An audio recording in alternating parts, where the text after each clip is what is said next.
Politikanë si zëvendës kryeministër i parë njëkohësisht ministri i jashtëm i Kosovës Glauk Konjufca, kryetari i Bashkimit Demokratik për Integrim në Maqedoninë e Veriut Ali Ahmeti dhe ish kryeministri i Malit të Zi Dritan Abazović kanë mbajtur fjalën e tyre në panelin e diskutimit me temë Diaspora mbar shqiptare. Konjufca deklaroi në samitin e diasporës se bashkëpunimi mes Kosovës dhe Shqipërisë duhet të forcohet në lidhje me migrantët. Ai deklaroi se janë 5 shtete ku përqendrohet pjesa më e madhe e diasporës shqiptare.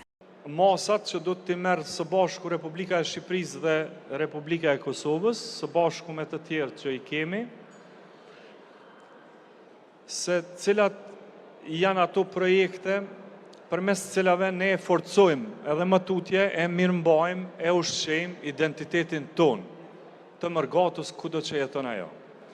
Dhe këto 5 shtete janë kruciale sipas mendimit tim.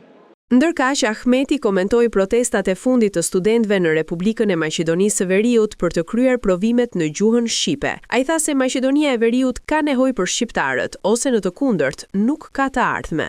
Maqedonia ka ardhmëri në bashkëjetesë, në bashkëqeverisje vetëm me shqiptarët. Pa shqiptarët, Maqedonia nuk mund të jetojë dhe ditët i ka të numëruara.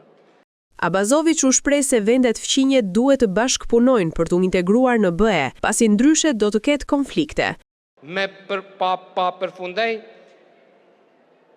nëse nuk do të bashkëpunojmë, ne do të shkojmë në konflikt. Ai gjithashtu bëri një thirrje në lidhje për mbrojtjen e të drejtave të shqiptarëve në Maqedoninë e Veriut, ku theksoi se të gjithë shqiptarët duhet të bëhen bashkë në mbrojtjen e tyre.